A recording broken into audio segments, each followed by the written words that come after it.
श्री गोपाळ कृष्ण भगवान की जय। लीळा नंबर 116। ईश्वीला दादोसांकडून सर्वज्ञांना कमळ पुष्पाची पूजा। ईश्वीला गेल्यानंतर सर्वज्ञ तळ्याच्या काठी बसलेले होते।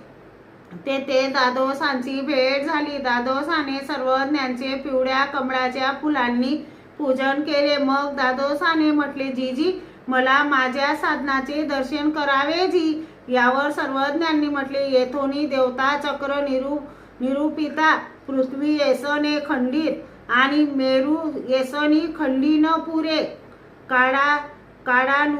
काळानुरूप आचार्य संक्षिप्त मजकुरात सांगत असतात, परंतु देवता चक्र उरलेच आहे। यावर सर्वज्ञांनी खाजेयाचा व अन्नाचा दृष्टांत सांगितला। खाजे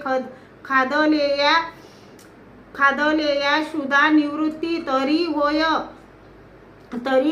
परी भूक न वचे, तथा तुप्ती नव्हे तशी इंद्रादिकाची फळे पतनशील आणि अति दुःखरूपी अन्न जेविलिया भूक तरी जाये, परी अमरा नव्हे जी। तसे चैतन्य फळ मोक्षा समान होय, परी पतनशील।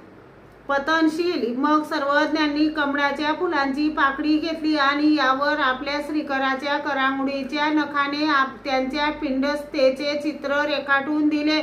त्यामुळे त्याला ती पिंडस्था त्याच्या शरीरात दिसू लागली। मग त्यांनी ती प्रतिमा कागदावर रेखाटली, नंतर तांब्याच्या पत्र्यावर रेखाटली। श्री गोपाळ कृष्ण भगवान की जय।